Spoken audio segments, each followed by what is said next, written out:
Welcome to another episode of the podcast Profits Unleashed podcast, the show that helps coaches and consultants use podcasting to grow their business and attract aligned clients, whether you're a guest or a host.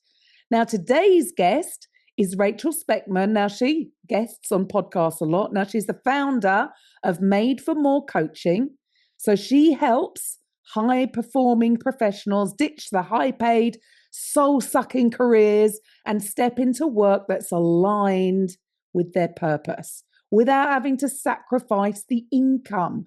So if your career looks good on the outside but feels wrong on the inside, then this episode is for you. So let's dive in. Welcome to the show, Rachel. Thank you so much for having me, Karen. Let's start with that. Careers, people who maybe got caught up in a career that they maybe they thought they wanted, but it's not really aligning with them where they are now. It's a scary place to then step out and go it alone. So for you, what inspired you to help people do this? Yeah. It is a scary place. And I said we have to jump with a safety net, and we have to really be thoughtful about who we're bringing onto our team, or I call it your board, as you're thinking about that jump, a strategic jump. I was in the corporate world. I was helping startups. I was doing operations, project management, all kinds of things out in front of the room. And I had a keynote that I was giving. And afterwards, I basically went to the bathroom and cried and said, I am one person on stage and I'm another person privately, and this is not working for me anymore. I was going through a personal family building journey that felt very incongruous with how I was presenting publicly. And I realized that what I called the asymmetry of how I was showing up at work versus how I was actually feeling was taking a toll on me. That disconnect, it was a very strong disconnect. I sometimes liken it to a seesaw that's out of alignment, or you can think about your hands are heading a certain direction. There's a wedge and it's getting wider and wider. And I noticed it was getting wider for me. And I noticed that I was suffering mental health wise, relationship wise. And I said, this can't be the way. And I watched both of my parents stay in careers that they really suffered through for the sake of the family and for all of the opportunities that we had. And they just said, this is the only way it's going to be. And I thought, this can't be the only way. It's a different world now. That was 40 years ago, right? 30 years ago. And I started working with a coach myself. And the coach helped me discover the one word that I wanted to move into the next chapter of my career, which is I would sit down with a company and I would say, how are you doing? And they would start answering how they're doing. And they would say, I'm stressed and this is hard. And okay, back to my numbers and let's do this. And I said, actually, I care more about how you're doing than how your company is doing. And I sat with that for a long time. And that's why I call it, I had some dark nights of the soul. Oh my gosh, what am I going to do with caring more about a person than how their company's doing? Fast forward, I worked with a coach. I created my board of advisors to help me make a strategic plan. I worked with a financial planner, and I left my senior director role to become a full-time therapist. Wow. How did that feel? Oh my gosh. I went from senior director to full-time student and an intern. And I had a child at that point. I had one, I now have two, and I had a mortgage. I said it was the best adult calculated risk I've ever taken. Because when I arrived to the work that I was doing as a therapist, I was like, oh, I still feel this way. I'm still a therapist.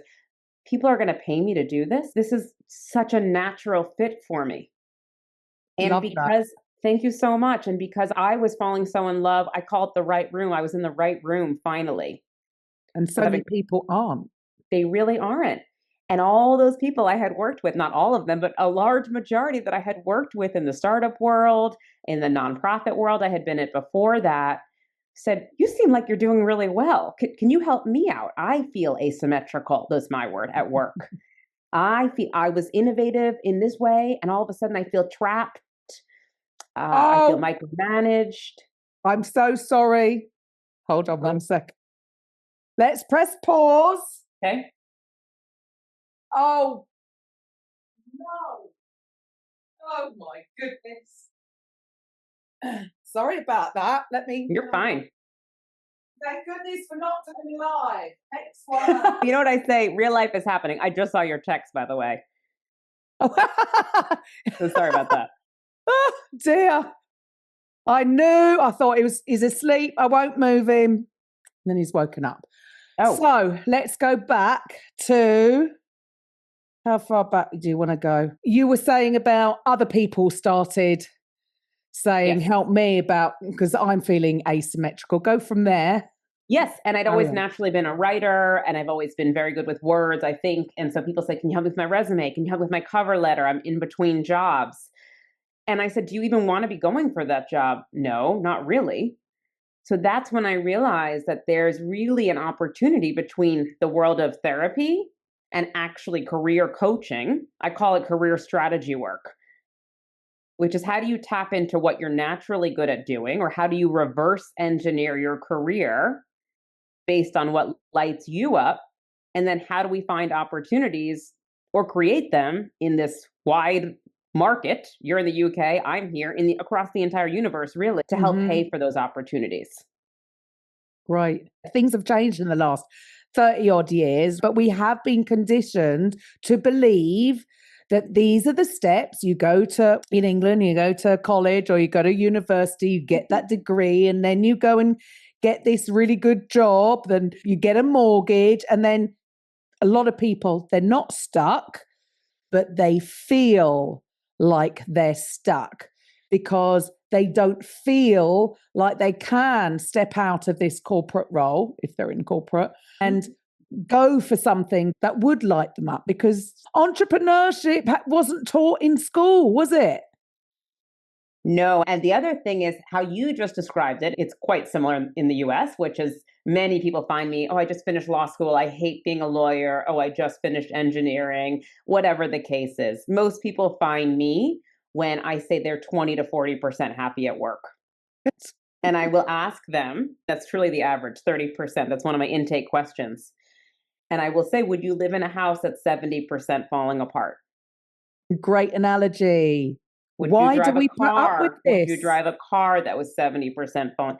No, because exactly what you said, we feel stuck. We have bills, we have the mortgage, we have our reputation to keep up. So one of the first myths that I try to bust with people is, I say the goal is 80%. It depends on who you ask career wise, but the goal is 80% enjoyment. That means you're going to have a 70% day and a 90% day. But that's all quite better than 30%. And to figure out the 30% to 80%, we're going to get to 31% and then 35% and then 40%. We're not going to go to 80%. And actually, when we go to LinkedIn, when we go to these places, it can actually kick us while we're down sometimes. Yeah. Because we're comparing ourselves to this sort of false narrative as opposed to what's my 80%. I hear you. I hear you. And that's, I suppose that's another subject altogether. Unfortunately, so many people do go through and they are comparing themselves to this person who looks like they've got it all together and may not, or may not. It's human nature. We're social creatures. We're all doing it. And I love the quote, the only job you have is to be better than who you were yesterday, which is so nice. I have a first grader. I have a 3-year-old. They're both like, well, what is my friend doing? What's this? It's just human nature. So we have to continually both, it's very therapeutic to say both accept that's the reality. And to also say, I always fashion myself, like I'm a swimmer. And I say, if you're looking at the other lane while you're swimming, you're literally losing your own time because you're focused on the wrong thing.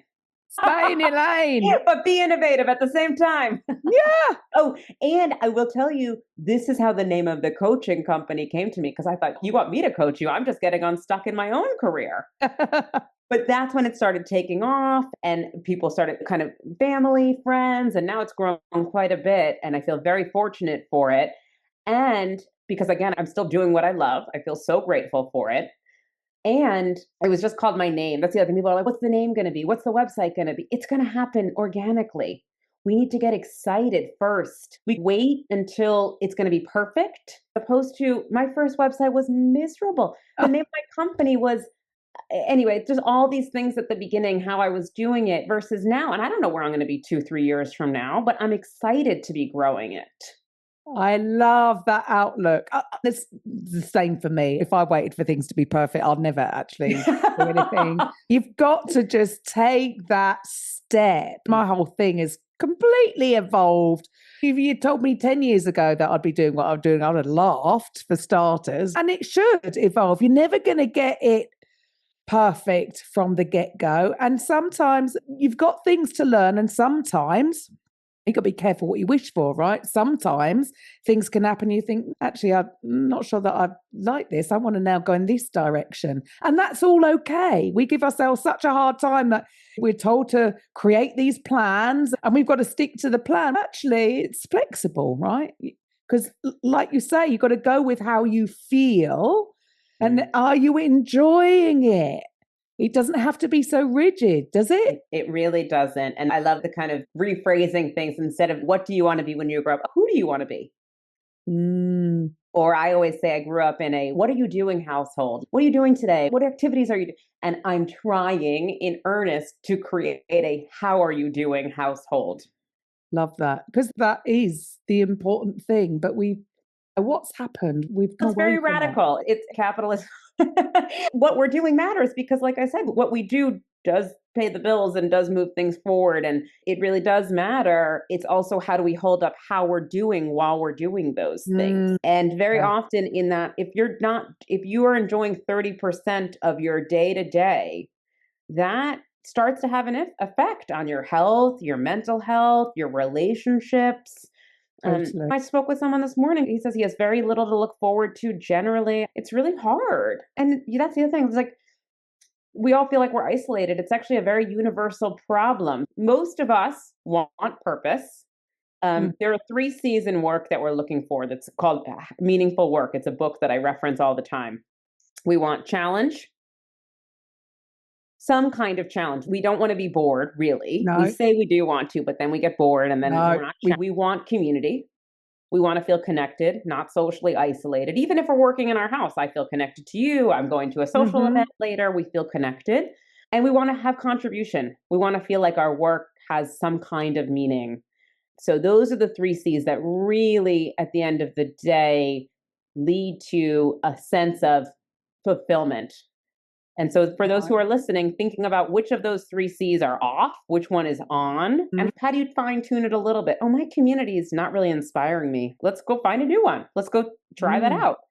I don't really feel like I'm making an impact. Okay, let's see where you can volunteer once a week after work. So that's where it gets into I say it's career coaching, but it's really purpose coaching as well. And how does your career infuse that sense of enrichment?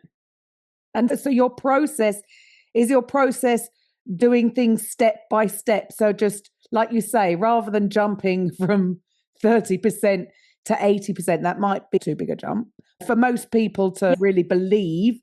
So you're doing it incrementally as you go. Is that your process or how do you work?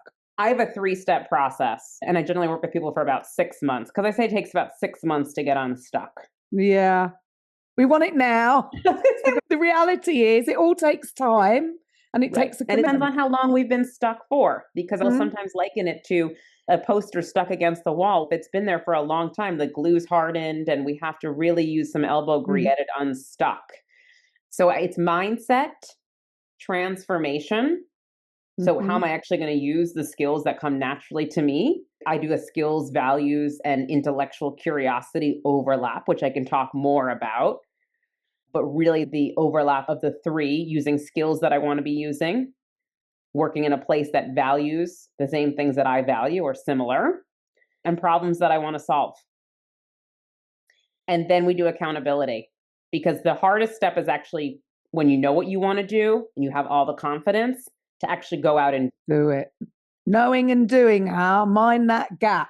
Exactly, That's because the gap. it's the unknown. And I will sometimes say that it's like the trapeze where you're holding on to one and you see the other one, but you're going to have a You've got moment to where you're let going to be go. free falling for a minute. Yep. So it's a lot of self-trust, but I'm very big on not being impulsive. I'm very big on not quitting. Don't quit without a plan. We all have bills to pay. We all have responsibilities. The best time to look for a job is when you have one, that kind of thing. And but that again can turn into a little bit of an obstacle, because sometimes when things are going well financially, we can get, I suppose is it human nature? I don't know, but we can get a little bit complacent. Oh. And for some people, sometimes it is when they have been pushed or they're backed into a corner, that's when they make why are we like that? Because like you said, the best time to do it is when things are stable and you have got the money coming in. But what stops them from using that moment in time to start making steps for their better future or their happier future? Why do a lot of people wait until things have got really bad? I can answer this from a mental health perspective because I do individual counseling and a couples counseling. And the quickest answer I have to that on the career side is we are motivated when we are uncomfortable. So many of us wait until we're more and more uncomfortable, but we don't have to suffer. We've acclimated almost like a oxygen level. Oh, this is uncomfortable. This is uncomfortable. And that's why I've got to do something. For me, that's why I share my personal story. I have a video on my website, which is basically, I didn't think I love my job. And then all of a sudden I think I love it a little bit less and a little bit less. And I ignored it, of course, because why would I make a change? I'm having all these public opportunities. I'm flying all over. Everything's great, quote unquote. But then it hit a point where no, actually, I'm basically having a panic attack. I'm having a lot of anxiety. This is not great. This might look great, but it doesn't feel great. There's a difference. Isn't it interesting? Actually, you could have made that step or started way back when you were. It's so interesting. But the discomfort is what forces us to grow. So often you'll look back and say, thank God I got let go from that job. I hated that job. But you would have never walked out on your own because why would it's crazy. I think it's the human condition that if it's not broken, we don't want to fix it. So we wait until it's capital B broken to fix it. It is. When you step back and take a look, it's actually really quite like, why did I do that? It's so funny. I don't know. I feel this analogy I have to share with you, which is our handyman said, the largest purchases of your home are things you can't see. The hot water heater, the air conditioning, the largest investments in ourselves and it's preventative. It's actually getting ahead of these things so that it doesn't become an issue or a flood or a whatever clogged toilet like we just had. I make these analogies because I do fundamentally believe this is okay. So this is like one of my theories is that we spend most of our time doing one of four things, which is managing our health, managing our most intimate partner relationships, family, etc., managing where we live because that's our day-to-day environment, or managing what we do professionally or with our time. Everything else, it's like we're talking, we have friends with dinner with friends, we go on a vacation, but those four things really constitute 99% of our time, just mathematically. And if one of those is off, like if you think about a stool, you're going to feel it in the other areas. Yeah. But why, the other question then would be, so then why do other people wait too long? So you got to where you were aware that you were uncomfortable, that you weren't really happy. And then, it was in that moment where you said you broke down and cried. That's quite a major, it's a bit of an aha moment, isn't it? It's like, hang on, something's not quite right here. So again, why people can do whatever they want, but they do put their own personal happiness on the back burner to go and do this job because they have to do this job, or they feel they have to do this job to pay the bills, right? So what is it that's keeping them stuck before they do actually reach out and even admit they need help and make the change? This is part of the mindset work I do, which is a lot of how are we taught about work? How did we experience work fundamentally when we were children? Did our parents come home stressed about work? Were they excited about what they were doing? Same thing up with our mental health. Is it, we don't talk about feelings in this family, or is it actually all feelings? All of these things actually contribute to our outlook as adults and the psychological impact of, okay, hold on, wait a second. I'm feeling a certain way. I'm ignoring my feelings. There's data in that because something about acting on my feelings feels too risky, too vulnerable, like asking for help is shameful or something. So we need to unpack, how did you get to this place without a place of shame, but just a place of exploration? Because one of the ways that I try to work with people is, I say my job is to put myself out of a job so that you don't get stuck again like this in the future. Yes. You see the signs in advance if it's heading in that way. Yes, you don't wait too long. You don't wait. And that's why I try to do ongoing coaching with people potentially, or executive coaching, whatever you call it.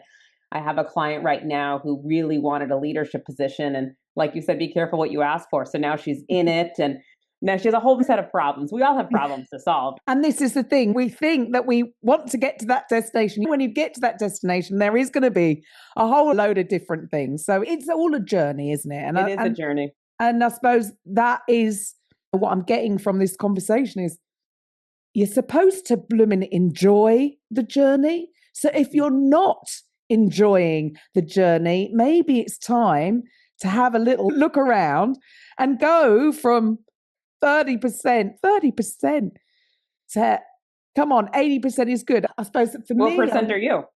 Oh, I'm up there. I'm just literally, what's it, the 27th of October? So 2 weeks. By the time this airs, right? So we're recording this, it's 27th of October. This episode will air around the 2nd of December. I will have already been a month in Mexico. Ah, amazing. I took this route because I wanted, for me, the laptop lifestyle was a dream. Forget, obviously the money helps, right? But I wanted the location freedom, because we all have different ideas of what we want, what our goals are. And so for there me, we go. Yeah. And everyone's different. You've personalized your values, and you've said to me, because the thing, we all want freedom, I want choice. What does that actually mean? Yeah, absolutely. And so finally, it's taken me a long time. Trust me, it didn't happen overnight, right? No. But yeah, I'm off. And obviously, it depends on your home life as well. I'm an empty nester, so my girls have flown the nest. So I am able as well to do that.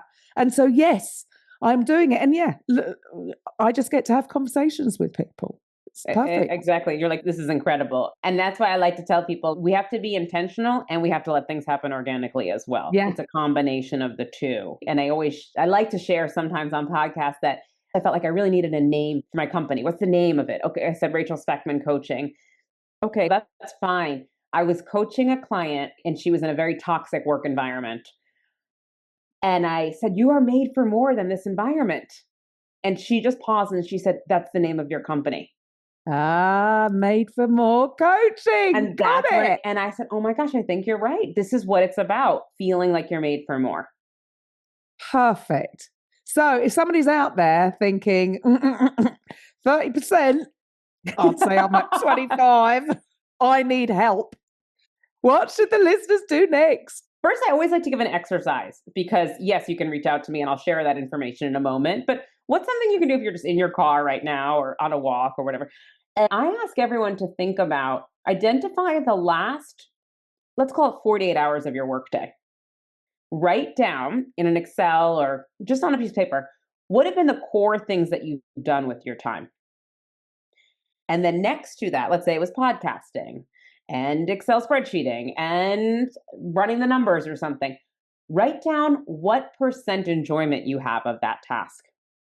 And then write down what percent of your time you're doing that.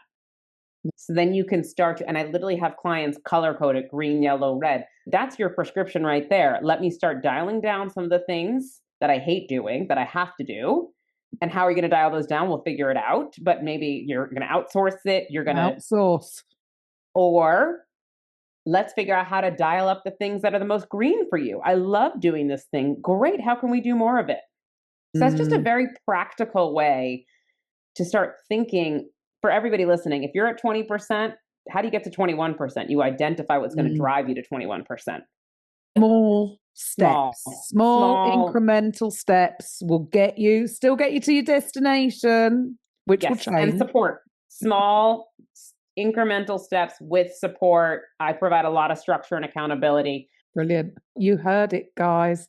I just think it is so sad. I do feel blessed that I have always done things that I love doing. I've spent my adult life, and because I wasn't corporate. Bless you. So not me. I come from the fitness industry originally. So I just spent my life jumping around a studio to loud music. Like, I had fun.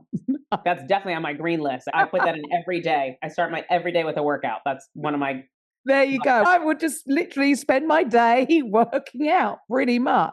Yeah. And although the problem with that was it didn't bring in the money initially. And because I wanted to do what I loved. But then it evolved. We moved to the Algarve. We had our own fitness studio. Then we made it make money. And so there is when you do what you love, there is a way. I do believe that there really is a way. Like traditionally speaking, an aerobic instructor, a fitness instructor doesn't really make a lot of money, especially, here in the UK. No, they don't. So there are other things. Yes, okay, we had to open our own studio to benefit, if you like, from the financial. And that is what I think holds people back a lot of the time, because maybe they would have loved to have done that, but didn't, because on paper, it's not really bringing enough money. But there's always a way. There always a way, but it's being aware, isn't it? First step is being aware. So you're the one to help people just open their eyes up to what is possible. Yes, and I do partner with a financial planner to do this work, because you need, like you said earlier, we need to know how much we need to live, how much. A lot of us get used to, I'm making this much, so of course I have to spend this much. I actually was with somebody last week who basically said, I'm making triple what I need to make, and I'm very unhappy. And at the end of the day, you go to sleep with yourself. And so if you know what you need, or you could partner with somebody to help you figure out what you need to make to have your lifestyle the same. Yeah. And to be enjoying it more. And to be happy. It's worth it. Yes. So once again, what's your website? Where do people find you? madeformorecoach.com. Fantastic. And if you are driving, don't worry. Rachel's details will be in the show notes, so make sure you come back to them. If you are stuck in a job that you really don't enjoy and you would really like to be spending your day, because we're working the majority of the time, right? I haven't been able to find that 4-hour week that seems to be it's not doable, but you could still be happy, and you could still be in Mexico. You could still be picking up your kids from school. You could be doing whatever it is that brings you joy. Absolutely, because everyone's different. They've all got different goals. They've all got different things that light them up, and just do what's right for you. Love that. I have a monthly call that's open to anyone. It is called the Career Libido Warrior Call. And it's for anyone to join, to jump in and learn about how to get more excited about your career. And those are on the third Thursday of each month. And I'd love to see you there. The Career Libido Warrior Call. And where can they find it? On my website, madeformorecoach.com. Fantastic. Awesome. Thank you, Rachel. Thank you so much for your time today. And to the listeners, I'll be back next week. Bye for now. Thank you for listening to today's episode on the Podcast Profits Unleashed podcast. If you're